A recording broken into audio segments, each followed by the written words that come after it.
Hey guys, and welcome back to the Fortress.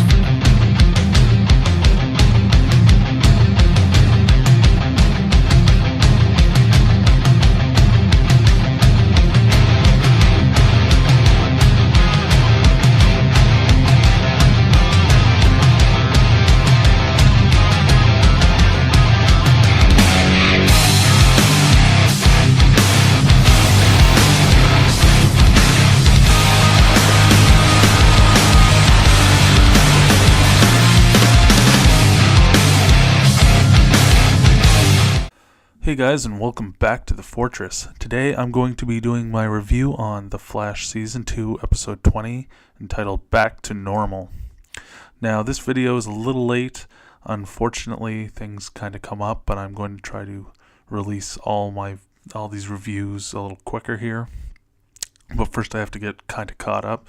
So, yeah, I want to apologize for that to anyone who's been waiting for these videos or who enjoys them. But now we're going to get right down to it. At the beginning of this episode, we start off seeing Barry kind of getting back into the run-of-the-mill life he left behind after the particle accelerator accident. He's waking up the same, and he's kind of getting used to not having his powers anymore. Now, the very first scene of this is just him waking up and kind of doing everything he used to do, but slower, and it kind of shows you that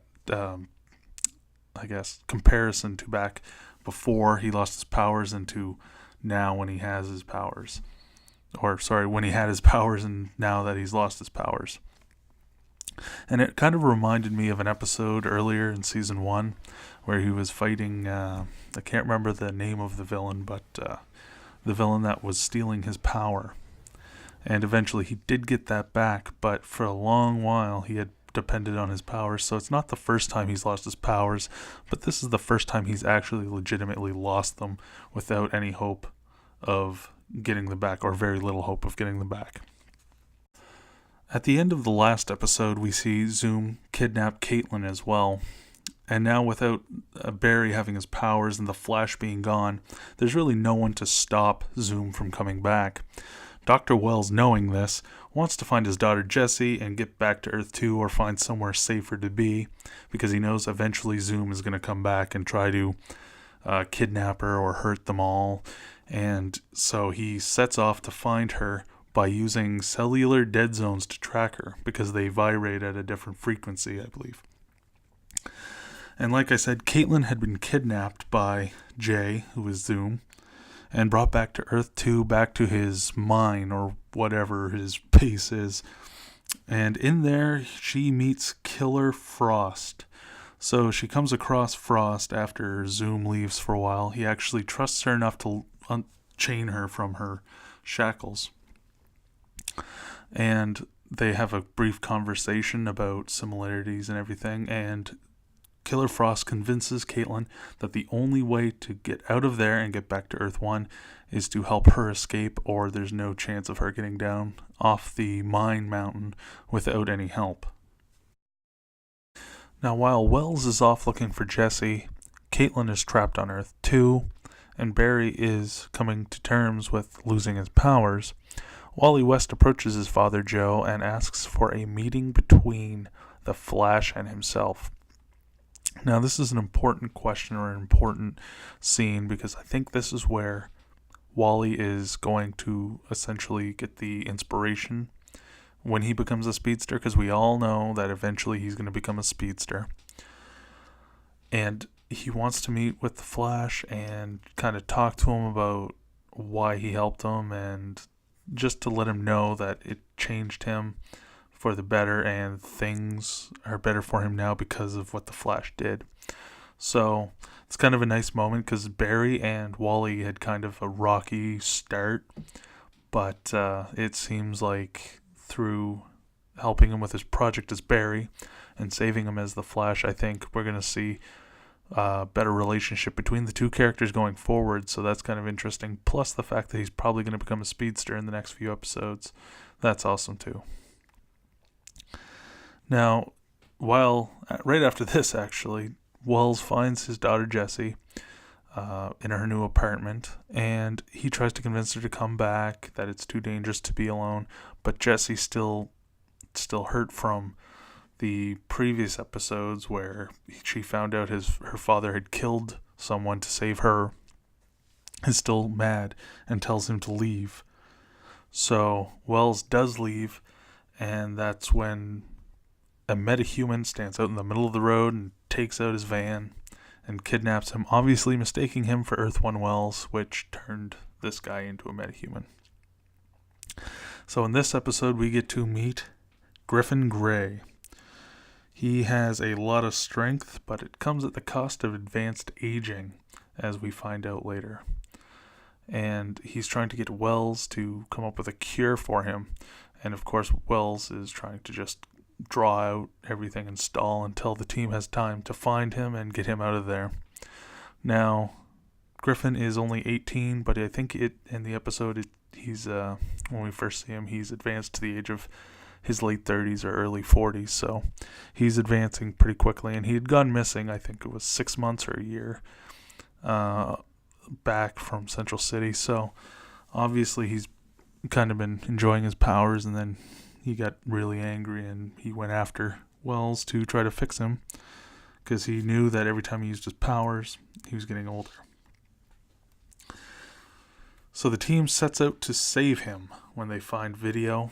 It's kind of like a safety feature that Cisco had built into the van.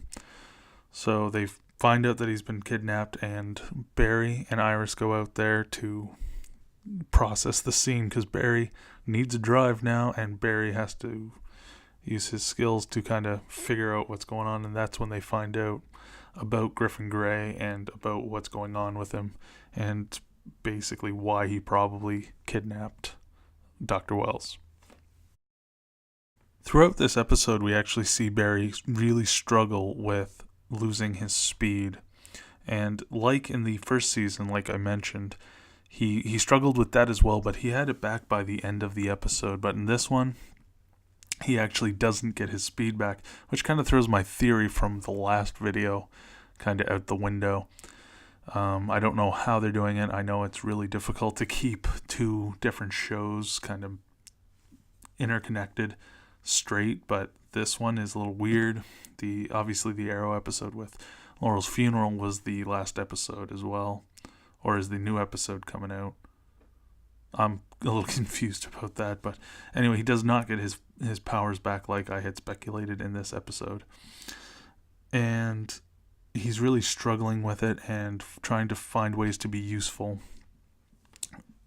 He wants to help save Wells, and he kind of feels like he has he's only working at maybe 25% his capacity, because he has no abilities to run anywhere, so he's trying to work this the best he can. And he's still taking chances as if he was the Flash. But, I guess you can't take the hero out of the character. And he's kind of gotten used to being the Flash and being the hero and putting himself in harm's way. But now, fighting Griffin, he actually gets injured, and it takes a little while for him to get back up, and he's actually bruised up. And I think it's really difficult for Barry as this episode progresses, because he's kind of realizing he can't run fast, and he's probably never going to again, and it's just hard to have powers like that and then go back to being normal, I guess is what I'm trying to say. But yeah. While the rest of the team is dealing with Griffin Grey, Caitlin is trying to help Killer Frost escape, and she actually succeeds in getting Killer Frost out, but Killer Frost realizes that as long as Caitlin is alive, Zoom has no use for her, therefore she's going to be killed. So as soon as she's out, the first thing she does is try to kill Caitlin. So Caitlin's running away, and it's not looking good for her. It's not looking good for the plan either. And that's when Zoom comes in and basically kills Killer Frost right in front of Caitlin. And basically he says, you release the guy with the iron mask, and he dies too. Now, this is another question for the season. Now that we've found out that Jay has always been Zoom, who is in the Iron Mask. Now, I think that will only be revealed in the final episode, but I guess we'll see. Back on Earth 1, the team figures out what Griffin Grey's weakness is, which is every time he uses his power, he gets older. So what happens when he uses his power so much that he actually is so old and dies? And unfortunately, it seems to be the only option. So they come up with this plan to put Dwarf Star alloy, the same stuff that's in Ray's Atom suit, a plate of it in the Flash suit chest, and it will basically give him, Barry, one punch to the chest before it fails. So they try to get him to use all his strength and get him to essentially exert himself so much that he grows too old and actually dies from using his powers. And this works, but Barry has to take 2 shots to the chest. But it does work, and Barry kind of sees, I think, by the end of this episode that there's a way to help and be a hero without having his powers. So I believe this last fight and this episode was kind of revolving around Barry coming to terms with losing his power and how to kind of rise up from the adversity he's facing in it.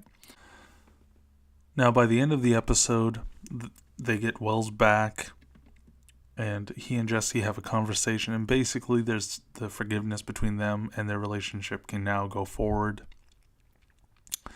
And one of the subplots in this episode, actually, it seems, is Iris is kind of having more feelings for Barry, and I think it's going to kind of amp up for the next few episodes, or till the end of the season, and we'll see where it goes. Honestly, even if it did, I don't know if it'll last. There'll be a problem, and they may drag that out a little bit longer, but I guess we'll find out. But, yeah, it just seems that there's something going on there, and I think we're going to see in the next couple episodes. Okay, guys, and that's my review of The Flash Season 2, Episode 20, entitled Back to Normal. Hopefully you all enjoyed it. Now, like I said at the first of the video, I will try to have the following episodes' reviews up here by the end of the weekend. It's a little hard to get these things filmed and edited, but I will have those up hopefully within the next couple days. As always, guys, thanks for watching. If you like this video, give it a like and subscribe. Let me know what you guys thought of this episode, where you think the rest of the season's going down in the comments section below. And you can follow me on Facebook, Twitter, and Instagram. I'm always posting great stuff on all 3 of those. And I will see you guys on the next one.